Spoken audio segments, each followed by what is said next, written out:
am so glad that you have joined me here on this episode number 14 of the Pastor's Notebook, where we learn, where we grow, and where we go forward in ministry and in life together. So listen, if you are new, right? If this is the first time you're listening, then I am so thankful that you are here. I'm glad that you kind of tuned in. I don't know who told you about it. I don't know if you were surfing through Spotify or YouTube or however that works for you. I'm just glad that you're here because I'm having a blast doing this, and I really believe that what is going to happen is you're going to hopefully learn a few things, gain some insight. It may not be all that I've learned, but you will be able to navigate some things better in the future for you. If you are a returning listener, then I am so thankful you're here, right? I mean, because once again, somewhere along the way, you heard something. Maybe it made a difference. Maybe it made you think in a different way. Maybe it made you add something. I don't know how that works. But once again, I'm just glad that you're back, right? And I am so thankful for that. Listen, you can get the latest episode every single Tuesday right here, right now. Currently, it's on Spotify. It's also on YouTube. You can check that out. And I would love for you to subscribe, to share, to rate, to review this thing so we can get this in the hands of every single person, anybody that you know that's pastoring, that's in leadership, that's involved, even parenting, right? Because it takes a lot of leadership to lead your family, to lead your spouse, to lead your kids, to lead your grandkids, whatever it is. There are all sorts of things that we're going to talk about over all the different episodes that we've got coming up that I believe are going to help you because they've helped me. And that's all I'm trying to do. I'm not trying to tell you I'm the wisest or the greatest. I'm just sharing what I know and what I've learned, what I've written in my notebook over all of the years that I've been living. And it's been at least 2 or 3 different years that I've been doing that. So listen, I know I said that you can get this episode or you can get this podcast every single Tuesday. I get it. I know that. I messed up though. And for some of you, you know that. For others of you, you're listening for the very first time and you're going, oh, I don't know what you're talking about. But here's the deal. We have experienced the craziness of life, and one of the things I'm learning is that, let's put it this way. I typically record these on Monday, kind of get them out on Tuesday. That way you can listen to them Tuesday, Wednesday, Thursday, whatever it is for you. That's my goal. That's my desire. That's what I want to do. Over the last couple of weeks, though, life has happened in our family. There's lots going on. I will share more of that in the days to come. But last Monday, whenever I was planning on recording, Monday came, we had some things go on, and it was Tuesday. I was going to get up early, honestly, and record this on Tuesday. And it was about 12:30 in the morning on Tuesday morning. So just past the midnight hour that I got a phone call. It was one of those times where I was laying in bed and literally I'm thinking, who lost their phone? What is going on? And finally it hit me that somebody was calling. And I looked at the phone, picked it up. It was my mom. And my mom was informing me that she had just been informed that the sheriff's department where my brother lived had gone into his place and found him unresponsive, that he had died. And that's a tough thing. I'll just tell you, nothing prepares you for that. My brother was younger than me, about 4.5 years younger than me. Great guy. He always loved me. He loved his nieces and nephew. He never got married, but he was always so caring and so desiring that people would know that they're loved and cared for, all of that kind of stuff. It was one of those things that as I began to go through the day, and that was at 12:30 in the morning, we talked till about 12:45, and I sat, whatever you want to call it, in bed for the next 3 hours, till about 3:30. My wife was trying to take care of some things, and she was texting our kids and, hey, are you awake? Because the 2 youngest are in college, the others live on a different time zone, and so we weren't sure whether to wake them with the news. I'm like, I don't know what the proper protocol is. And so the youngest was awake, we talked to him. The next youngest was awake, we talked to her, and we let them know what was going on. And then the third oldest, I guess you could say, said, hey, what's going on? And so I talked to him, and then the oldest said, man, this doesn't sound good. And so we finally called and told him. 12:30, 3:30, I was awake. 3:30 to 6, I was asleep. By 6:15, I got up. And I thought to myself, I need to go into work. I need to get some things done. There's nothing I can do. I can't, it's not like I can run down to where my brother lived. My mom lives 12 hours away. My dad was I talked to my dad early that morning. And so I thought, I'm just going to go work. I'm going to keep busy. I'm going to keep plugging. I have important things to do. And that didn't happen. From 6 o'clock till probably about 2 o'clock in the afternoon, maybe 3 o'clock, I just sat there. My wife, who's amazing, texted the staff at our church and told them what was happening, and they texted, and hey, we love you. Hey, we're praying for you. Hey, I hate this happened. Condolences. It had gotten out a little bit to some other people that we knew, so I said, I'm going to take some time to put this on social so people know, and so I did that. And people began to say condolences, and I'm sorry, and I hate that, all those kinds of things. I talked and checked on my dad because I wanted to make sure he was doing okay. I called Mom again. Hey, how you doing? It's been a couple hours. How you feeling? I didn't know what to do. I didn't know how to act. And every time somebody said, how are you doing? I said, I'm numb. That's the only word I could figure out. And so I don't want this to be like, Jason Caddy's counseling session or anything like that. I'm still in the middle of grief. I'm still, and you probably know this, but the very first thing I want you to know is that grief has no timetable. That first day, I cried. My family has not been touched with a lot of death, but I cried. And it was weird because I would cry and then I'd be fine, and I'd be fine. I'd be just doing my thing, and then I'd feel numb, and then I might cry a little bit, and then I might not feel anything, and I'd be numb again. And then I'd cry. I want you to know up front that if you're in the middle of grief, grief has no timetable. And it's okay. It's okay to take your time. There's no reason to rush back. There's no reason to push and get things done. There's no reason to do that. I literally didn't do anything on that Tuesday. I didn't know what to do. I knew there was nothing I could do, so I tried to do something, but every time I even thought about doing something, it's almost like my body just said, no, we're not going to do that. So first of all, grief has no timetable. Second of all, it's okay to let it sink in. Just know that.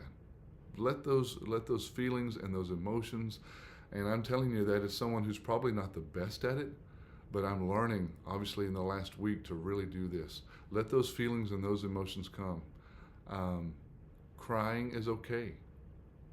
Sitting there thinking is okay. Numbness is okay. Things will continue to change, but for now, just relax and let your body and your mind do that. Because here's the deal, if you keep quiet about it, it's going to come out somewhere. Quietness is not, you can sit and be quiet and introspective, but from time to time you need to talk to somebody, you need to let the tears come out, you need to let the crying come out, whatever it is, you need to let those things out. So once again, first of all, grief has no timetable. Second of all, make sure that you just find ways to let it out, and it'll be okay. There's nothing wrong with that whatsoever. I want you to know that. I've been working through that as someone who's probably not the most emotional person in the world, but it's something that I am learning to deal with and learning to go through. The third thing is make sure you talk to people. I really appreciate it. Some people called on that day, some people texted on that day, but honestly, I talked with my wife, I talked with my kids, I talked with, that may have been about it. I wasn't ready to talk. But the next day, on that Wednesday, I started calling people. Hey, it's real. I might as well deal with it. And I started talking about it. And I was able to talk about my brother. I was able to talk about how I felt. I was able to just, once again, let some things out, right? The first day, it was tears. The first day, it was sitting still. The first day, it was just letting things sink in. The next day, I began to just kind of let some things out and let those feelings out. And as I talked with people, tears would come, and I'd say, I'm sorry. And they were like, no, it's okay. And I'm going, well, thank you. But just to talk about it, because we need to have those moments to let that grief move through our bodies and move through our minds and help us to move forward. It will lead you forward. The fourth thing, I guess you could say, because once again, it has no timetable. You got to let it out. You need to talk about it. The other thing is what I begin to do is begin to slowly move back into some stuff. I didn't want to come back to work and just kind of act like it didn't happen. I don't think that's healthy whatsoever. But I would come in, and once again, staff would ask me, and the office admins would ask me, and I would come in, and I would be busy doing my work, and the next thing, something would happen. It would remind me of my brother, and tears would come, and I would cry for a few moments. I would sit still, I would back up, and then eventually I'd kind of go back. I mean, right? It's just kind of a process. And so I want you to know, number one, there's no timetable. It's okay to sit still. It's okay to talk about it. And it's okay to move through it slowly. It really is. It's okay to do those four things. Now, I have a whole lot further to go. I'm not telling you that it's something you just kind of get over and move past, because it's not. I'm not telling you to just wallow in it and just kind of sit here and just let it overwhelm you. But I also think it's okay to let it sit for just a little bit. That's a good thing to do. I will probably talk about it more in the days to come as we work through. My brother's funeral is coming up in the next week or so, or at the end of this week. But it's just some stuff that I wanted to share with you.